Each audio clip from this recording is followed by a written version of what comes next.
नमस्कार, मी Saurabh Koratkar. Top 9 news मध्ये आपल्या सगळ्यांचं स्वागत। सुरुवातीला एक महत्त्वाची बातमी। नवी पिढी जोपर्यंत जबाबदारी घेण्यास सक्षम होत नाही तोपर्यंत मी डोळे मिटणार नाही असं पवार साहेब म्हणाले। हे वक्तव्य तुम्ही पुन्हा करू नका, शरद पवारांवर बोलताना रोहित पवार भाऊक। भावनिक झालेल्या रोहित पवारांना अजित पवारांचा टोला। रोहित पवारांची नक्कल करत अजित पवारांकडून रडी चढाव असा उल्लेख।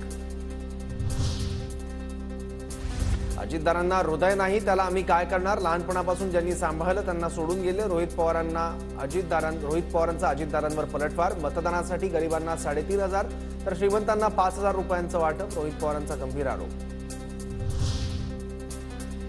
लोकसभेचं तिकीट मागितलं असतं तर दिल खोलके दिलं असतं। रोज आमच्या घरातली उणीधुणी काढतात, आरेला कारे म्हणायला ताकद लागत नाही, गप्प बसायला लागतं। सुप्रिया सुळेंचा अजित पवारांवर हल्लाबोल।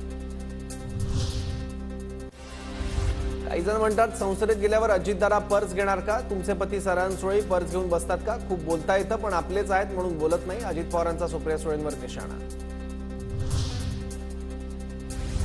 आधी म्हणायचे राष्ट्रवादी करप्ट पार्टी, आता म्हणतात मुलीमुळे पार्टी फुटली। आमची पार्टी भ्रष्टाचार मुक्त केल्याबद्दल आभार। सुप्रिया सुळेंचा पंतप्रधान मोदींवर निशाणा।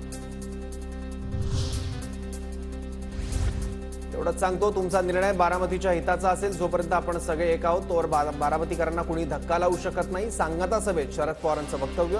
घसा बसल्यामुळे अवघ्या 5 मिनिटात पवारांनी भाषण संपवलं।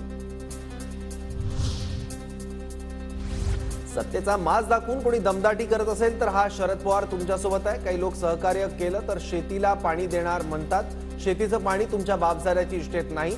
शरद पवार यांचा अजित पवार आणि दत्तात्रय भरणेंवर निशाणा।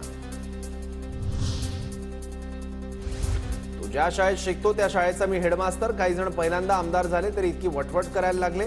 ज्याला झेडपीचं तिकीट देण्यास साहेबांनी विरोध केला त्याला मी तिकीट दिलं। अजित पवारांचा रोहित पवारांवर पलटवार।